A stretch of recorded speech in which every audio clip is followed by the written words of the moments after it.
Hey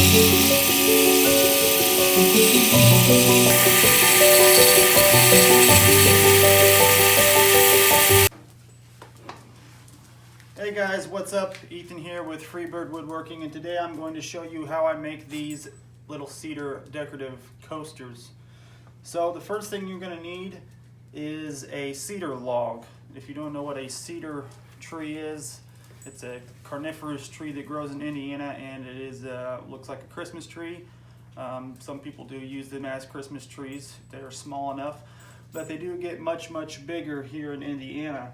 They have this nice pinkish red heartwood in the center there, and when you put a little bit of mineral spirits on it or some type of finish, it really brings out that nice yellowish outside wood, bark wood, sapwood, and then the pink reddish heartwood.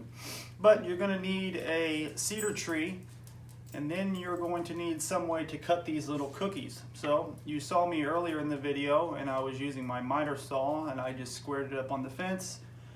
Every 2 inches or so, I cut these little cookies. Now the cedar tree I had was very dry, so I had a few of them crack on me or split. But that's all right. These ones that have these cracks in them, that's okay. When I put the finish on, the poly coat or the polyurethane, whatever I choose to do, it will seal these pretty tightly wound. It'll give it that nice slick look, and it will help these stay together. That way they won't break on you. But these aren't going to be used for anything other than laying glasses on, so it's not like you're going to be banging them around. So they will last even with these cracks in them, so fear not. But you saw me on the miter saw. I was going through, chop the cookies, and then I took them over to my disc sander, which I just got that disc sander that's on the Shopsmith. It's pretty nice. It's a very large diameter disc sander. And I just went around the edges and sanded off that rough outside shaggy looking bark that wasn't too appealing. And I sanded that off, and then around the top of the coaster where the design is going to go, I took it at kind of a bevel and ran it along the sander, and I'm going to finish it up by hand sanding that little bevel on the end there. That way it gives it that nice decorative look. You don't want to do it to the bottom though, because the bottom's going to sit flat on the table, whatever table you're going to set these on, so you don't want to sand a bevel on the bottom. You can, but it won't. It'll just look silly. So I'm going to show you guys how I get these perfect shapes of animals actually wood burned into these coasters. They are actually wood burned into them. Now I do have my dad's old wood burner here, and I'm decent at going through and doing different types of carvings with this handheld wood burner. But these little scorch pins, I'd recommend going and picking yourself up ones. These things are awesome. You can sign your name or draw anything, draw a smiley face, and then you take a heat gun or you take a torch, and whenever you go over the invisible ink that you just drew on the wood, it actually burns it into the wood. So that's permanent. You can't wipe that off. That's not going anywhere. That's permanently in the wood. You burn that in the wood. And I'm going to show you guys how that works. And I'm using this little elk stamp right here. So the way that I've done it is you could very well get an ink pad, dip the stamp in ink, and then slap an ink stencil on these coasters. You could do that. You could go that route. But I've discovered that if you take this scorch pen and you cover the surface of this stamp where you want the ink to be, it does take some time, but if you cover it, hey, go on. If you cover it enough and then you firmly press down, you'll be able to transfer whatever design stamp you have to the wood, and then as you do that, as you heat it, you'll see it burn onto the wood. So I've already done one here to kind of show you how it worked, but I want to show you guys in real time what it looks like.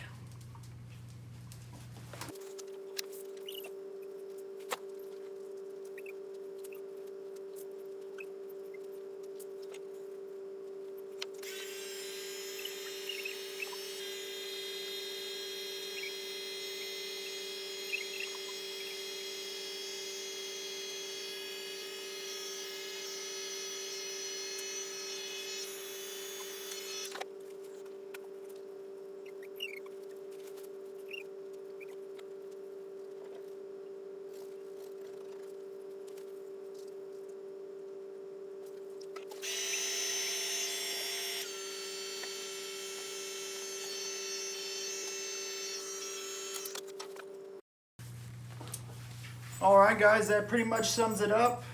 As you saw there, it came along pretty nicely.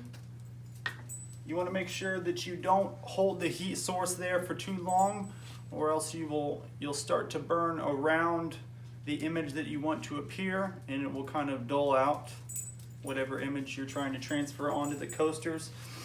But as you saw, the ink disappears whenever you put the heat source. So you want to make sure that you don't keep adding more and more ink because you think that you dried it all up. You have to, it takes some time. I've done this with a blowtorch too, but I find that I get cleaner edges if I use this heat gun here instead of taking a torch.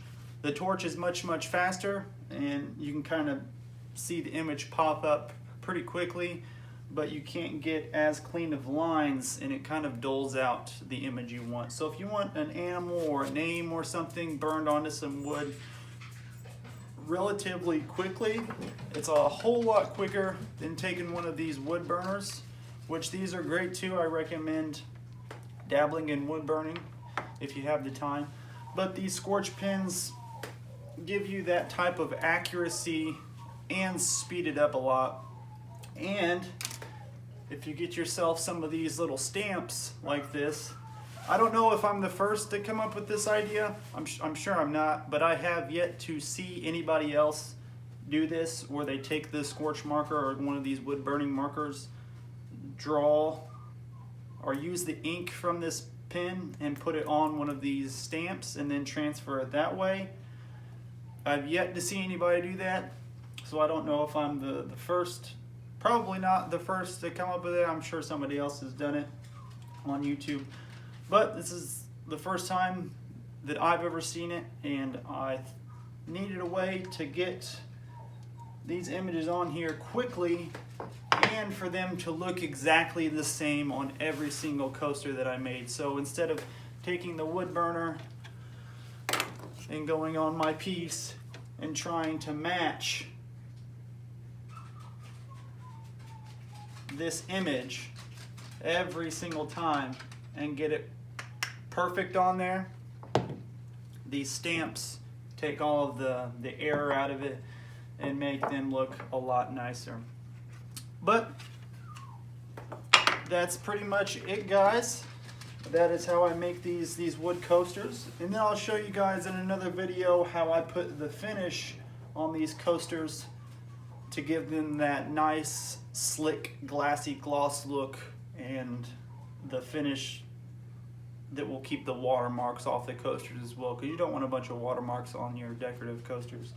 So I'll show you guys in another video the finishing process, but that is how I get these images transferred onto these coasters. You can do, the sky is the limit when it comes to the shapes that you can burn on these coasters, and these scorch pens make life a lot easier. So that's pretty much it, guys. If you have any questions, feel free to post in the comments. Thanks, guys.